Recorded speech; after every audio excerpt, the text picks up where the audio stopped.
থাৰেশ্বৰ নামটো শুনিলে ধৰ্মীয় আৰু আধ্যাত্মিকতা মনলৈ আহে। থাৰেশ্বৰৰ অৰ্থ হৈছে ধাৰা আৰু ঈশ্বৰ। এই দুটা শব্দ লগ লাগি থাৰেশ্বৰৰ শব্দটো গঠিত হৈছে। চমুকৈ ক'বলৈ হ'লে নদী বা জলধাৰাৰ দেৱতা বা জলপ্ৰবাহৰ অধিকাৰী, য'ত জলপ্ৰবাহক দেৱতা হিচাপে গণ্য কৰা হয়। এই জলপ্ৰবাহৰ অধিকাৰী আকাশী গংগাত দেখাবলৈ গৈ আছো। বলকচোন প্ৰথমৰ পৰা আৰম্ভ কৰোঁ ভিডিঅ'টো। ফ্ৰেণ্ডছ, আমাৰ আজি যাত্ৰা আৰম্ভ কৰিছোঁ জালুকবাৰীৰ পৰা। আমি গৈ আছোঁ আজি শুৱালকুছি বামুণীত থকা থাৰেশ্বৰ মন্দিৰলৈ। তাত হেনো এটা আকাশী গংগা আছে। চ' সেয়েহে আমি এই আকাশী গংগাটো চাবলৈ গৈ আছোঁ। বলকচোন, আহি আমি পায়ে গ'লোঁ আৰু লগতে ফুল, চাকি, ধূপ, নৈবেদ্য যি লাগে সেইখিনি লৈ আমি মন্দিৰত প্ৰৱেশ কৰিছোঁ। আজি মোৰ বহুদিনীয়া সপোন এটা পূৰণ হ'ল ফ্ৰেণ্ডছ। এয়া মন্দিৰলৈ আহিম বুলি মই আহিব পৰা নাছিলোঁ। আজি নিজ চকুৰে এই মন্দিৰটো দেখিবলৈ পাই মই নথৈ আনন্দিত হৈছোঁ। এয়া চাওকচোন মন্দিৰৰ মেইন দুৱাৰ, আৰু এই দুৱাৰেৰে আমি ভিতৰৰ মন্দিৰত প্ৰৱেশ কৰিছোঁ। মই ভিতৰৰ মন্দিৰৰ প্ৰৱেশৰ সেইখিনি দেখাব পৰা নাই, কাৰণ এয়া জাগ্ৰত মন্দিৰ, ভিতৰখিনি দেখাব নোৱাৰি। শিৱ বাবাক আমি চাকি বন্তি জ্বলাই আশীৰ্বাদ লৈ বাহিৰৰ পৰিৱেশখিনি আপোনালোকক দেখুৱাইছোঁ। চাওকচোন, এই শিৱ মন্দিৰৰ কাষতে আছে গণেশ মন্দিৰ এটা আৰু লক্ষীনাৰায়ণ মন্দিৰ এটা, লগতে আছে হনুমান মন্দিৰ। আমি এই চিৰিৰে হনুমান মন্দিৰটোলৈ গৈ আছোঁ আগবাঢ়ি। তাত হনুমানক সেৱা জনাই আমি ওপৰলৈ উঠি যাম আকাশী গংগা চাবলৈ। গতিকে ফ্ৰেণ্ডছ, অনুগ্ৰহ কৰিছোঁ ভিডিঅ'টো স্কিপ নকৰি সম্পূৰ্ণকৈ চাব, নহ'লে জাগ্ৰত শিৱ বাবা আৰু জাগ্ৰত গংগা মাৰ দৰ্শন কৰিব নাপাব। লগতে আছেই নহয় ইমান ধুনীয়া পৰিৱেশ আৰু ইমান ধুনীয়া সৌন্দৰ্য, প্ৰাকৃতিক সৌন্দৰ্যৰে ভৰপূৰ। এই সকলোবোৰ আপোনালোকে দেখিবলৈ পাব আৰু ইয়াৰ মহত্বও আপোনালোকে শুনিবলৈ পাব। চ' চাওকচোন ভিউটো ইমান ধুনীয়া দেখিছেনে? সেই তলৰ পৰা আমি খোজকাঢ়ি আহিছোঁ আৰু বহু দূৰ যাব আছে আগলৈ। তো গৈ থাকিম, ভিডিঅ'টো সম্পূৰ্ণ চাব। ইয়াৰ ধুনীয়া ভিডিঅ' লোকেশ্যনবিলাক দেখা পাব, ভালকৈ চাই থাকিব। আগুৱাই গৈ থাকক। শিলকেইটা উঠিব অলপ দিগদাৰ হয়, তথাপিও গৈ আছোঁ। ভাগৰ লাগিছে, দেখিছে ন ভিউটো? চাওক, আজি ইয়ালৈ আহোঁতে আমাৰ বহুত কষ্ট কৰিব লগা হ'ল। ঘৰৰ পৰা ওলাওঁতে বৰষুণ দিয়া নাছিলে, তাৰপিছত বৰষুণ দিলে। আহি পাওঁতে আমি বাটত কেইবাটাও গাড়ী সলাই আহিব লগা হ'ল। আৰু এতিয়া বৰ্তমান গৈ আছোঁ। কি পাইছা? কিবা পাইছা? অঁ, ৰখিব দিলি যে। আদাবাৰী জালুকবাৰীৰ পৰা ডাইৰেক্ট গাড়ী পোৱা যায়। আমি বৰষুণত তিতিলোঁ বাবে গাড়ী সলাই আহিব লগা হ'ল ফ্ৰেণ্ডছ। এই পাহাৰখনৰ উচ্চতা কিমান হ'ব মই ভালদৰে ক'ব নোৱাৰিম, কিন্তু এই পাহাৰখনত যে চিৰি হিচাপে শিলবোৰ ব্যৱহাৰ হৈ আছে, এই শিলবোৰৰো একোটা মহত্ব আছে, একোটা ৰহস্য লুকাই আছে। সেইখিনিও আপোনালোকক কৈ যাম। গতিকে ভিডিঅ'টো সম্পূৰ্ণকৈ চোৱাৰ অনুৰোধ জনালোঁ বাৰম্বাৰ। আৰু আপোনালোকে শেষত ভিডিঅ'টো ভাল লাগিলে লাইক, কমেণ্ট, শ্বেয়াৰ নিশ্চয় কৰিব। এয়া চাওকচোন শিলৰ ৰংটো। তোমাৰ কেইবাৰ হ'ল? বহুত বাৰ হৈছে।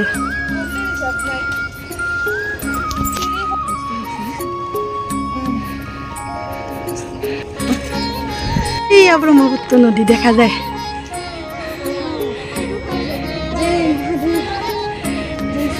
হৰ হৰ মহাদেৱ। এয়া চাওক, আকাশী গংগাৰ পানী ইয়ালৈ আহি আছে। এই ওপৰত গ'লে দেখা পাম আকাশী গংগাটো। তো গোটেই আহকচোন, আকাশী গংগা চাব পাব। যাই থাকোঁ। ক'ত আছে?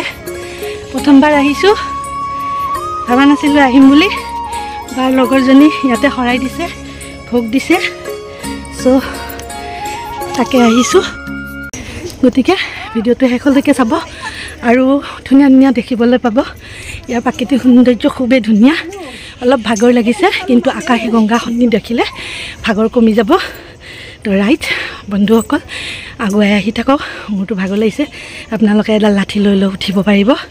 মই ইয়াতে ধৰি গৈ আছোঁ।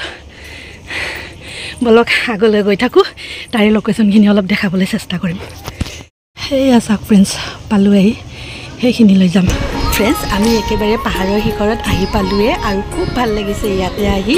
ভাগৰ লাগিছে, কিন্তু মই অনুভৱেই কৰা নাই। আৰু এইফালে চাওকচোন বাবাই মন্ত্ৰ পঢ়ি আছে, আৰু আনটোফালে ইয়াৰ ভিউটো চাওকচোন। মই দেখুৱাম বাৰু, প্ৰথমে আকাশী গংগাৰ ৰাস্তাটো দেখুৱাই দিওঁ। চাওক। এয়া চাওক ফ্ৰেণ্ডছ, এইটো হৈছে আকাশী গংগালৈ যোৱা পথ। মই দেখুৱাম বাৰু।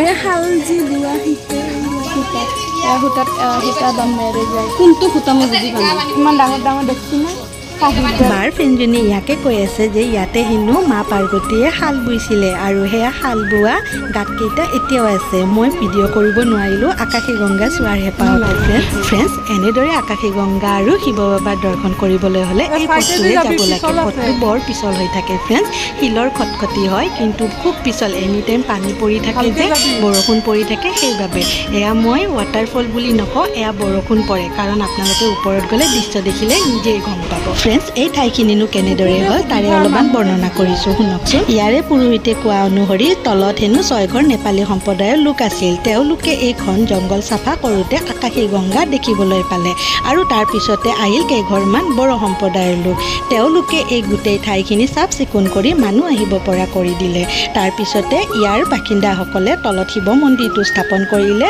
আৰু পূজা পাতল আৰম্ভ কৰিলে তলত থকা শিৱ মন্দিৰটোতে এই গংগা জল পৰি থাকে একেলেঠাৰিয়ে বৰষুণ পৰি থাকে বাবে এই মন্দিৰটোৰ নাম দিয়া হ'ল থাৰেশ্বৰ শিৱ মন্দিৰ আৰু আহকচোন এয়া ওপৰৰ দৃশ্য চাওক বাবা ইয়াতে বিৰাজমান হৈ আছে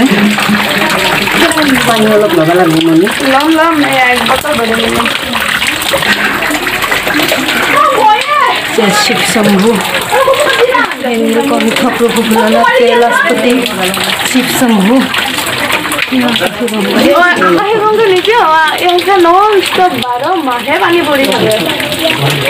এয়া চাওকচোন ফ্ৰেণ্ডছ আকাশৰ পৰা কেনেদৰে বৰষুণ পৰিয়ে আছে আৰু বাবাৰ লিংগ তিয়াই আছে অকল এই ঠাইখিনিতে এনেদৰে বৰষুণ দিয়ে বাকী কোনো ঠাইতে বৰষুণ নপৰে অকল এই ঠাইখিনিত বাবা আছে বাবে বাবাক তিয়াই আছে ইয়াৰ মহিমা কোনো আজিলৈকে ধৰিব পৰা নাই ইয়াৰ ৰহস্য ভেদ কৰিবলৈ সকলোৱে আহিছে কিন্তু কোনো কৰিব পৰা নাই সেয়েহে চৰকাৰে এই ঠাইখিনিৰ নাম দি থ'লে আকাশী গংগা আকাশৰ পৰা অহৰহে পানী পৰি আছে বাবে এই ঠাইখিনিৰ নাম আকাশী গংগা নাম দি থ'লে ফ্ৰেণ্ডছ আপোনালোকে য'তে আছে তাৰ পৰাই বাবাক এটা সেৱা জনাওক হৰ হৰ মহাদেৱ বুলি কওক বাবাই সকলোৰে মনৰ আশা পূৰ্ণ কৰিব ওম নমঃ শিৱায়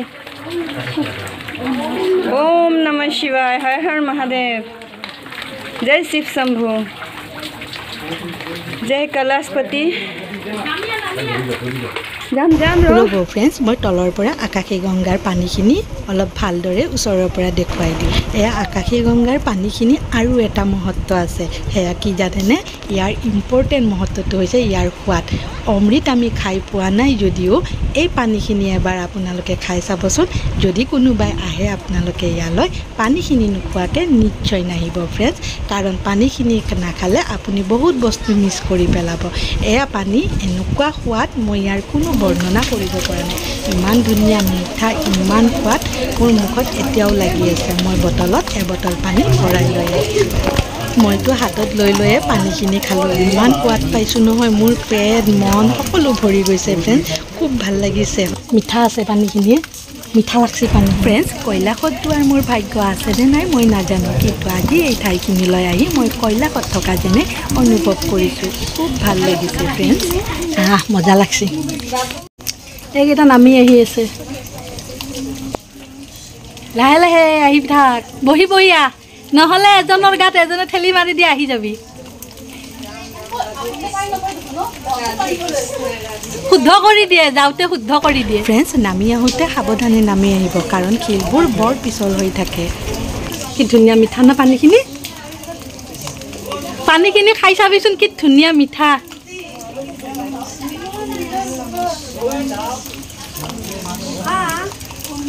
চা কেনেকৈ নামি আছে এইকেইটা এইখিনি কোণাত থিয় দিবি ফটো এটা মাৰি দিম দে এই কোণাখিনিত আমাৰো এইকেইজনী হেঁপাহ চাওকচোন ফ্ৰেণ্ডছ ফটো উঠিবই মানে চ' সেয়ে দুখনমান চেলফি তুলিলোঁ কিন্তু খাইছা আৰু এটা অলপমান কি মিঠা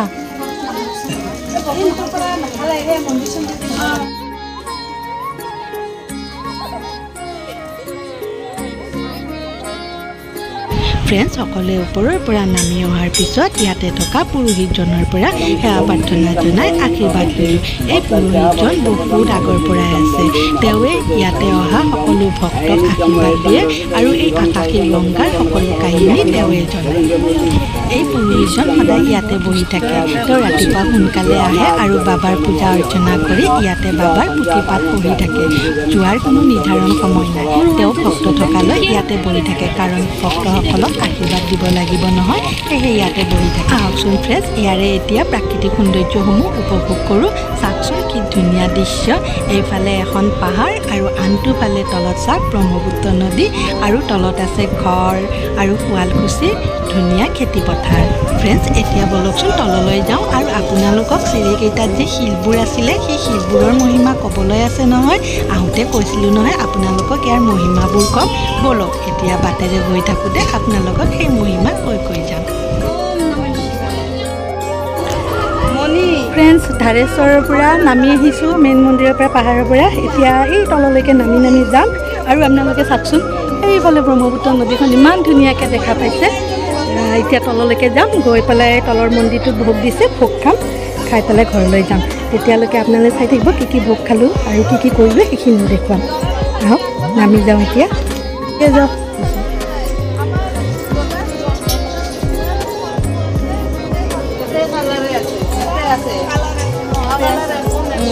কি আছে আমাৰ যে সৰ্পগিলাং আছে, এইটো চব কালাৰ আছে। এইটো শিলৰ বেলেগ, এইটো শিল বেলেগ, এইটো শিল বেলেগ, এইটো শিল বেলেগৰ বেলেগ কালাৰ। চব মানে সৰ্পৰ কালাৰগিলা ইয়াতে আছে, চব কালাৰ বেলেগ বেলেগ।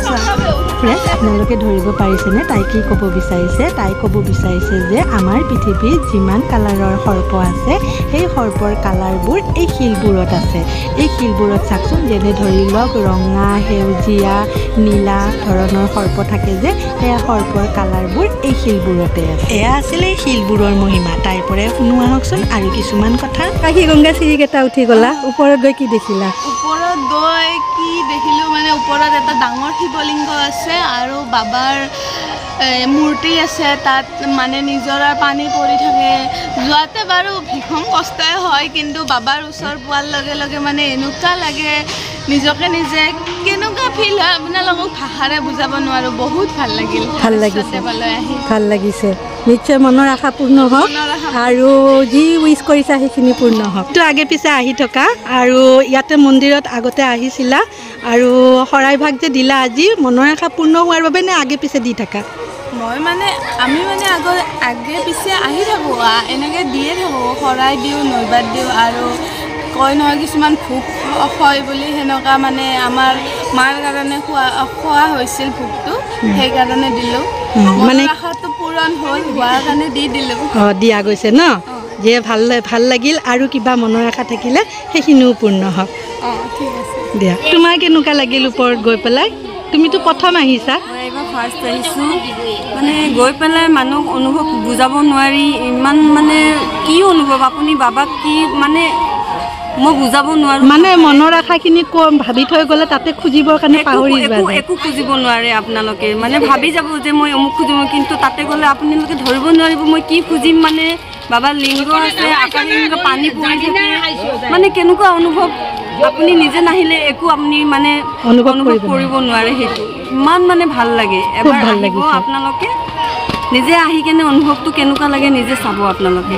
বহুত ভাল লাগে, বহুত ভাল লাগে, মানে বুজাব নোৱাৰোঁ মই। তোমাৰ আজি অভিজ্ঞতাটো ভাল লাগিল? বহুত ভাল ওপৰত হ'লেও ভাগৰ লগা নাই? ভাগৰ লাগিছে, কিন্তু তাতে যোৱাৰ পিছত আপোনাৰ ভাগৰ শান্তি লাগি যাব, মানে ভাল লাগিব আৰু। ধন্যবাদ ইমান ধুনীয়াকৈ দুইজনীয়ে কোৱাৰ বাবে, ধন্যবাদ। ফ্ৰেণ্ডছ, আমি ওপৰৰ পৰা আহি তলৰ ধাৰেশ্বৰ শিৱ মন্দিৰটোতে অকণমান বহিলোঁ। ইয়াতে বাবাৰ লগতে আমাকো ভোগ দিয়া হ'ব, গতিকে আমি সকলোৱে ইয়াতে শাৰী পাতিকৈ বহি লৈছোঁ। ইয়াতে মাহ প্ৰসাদো খাম একেলগে।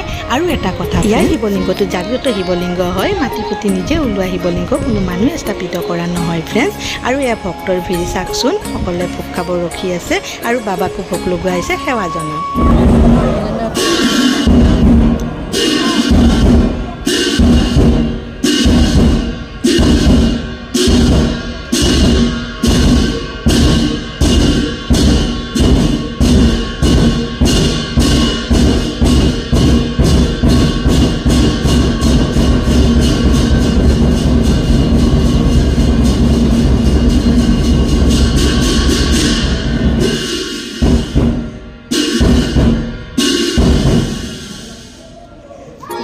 ফ্ৰেণ্ডছ বাবাৰ ভোগ লগোৱা হ'ল যেতিয়া আমাৰো ভোগ খাবৰ হ'ল এয়া পাত বিলাই দিছে বায়ে আৰু এয়া মাহ প্ৰসাদ আমি খায়ে আছোঁ লগতে দি গৈছে পায়স আৰু মিক্স চব্জি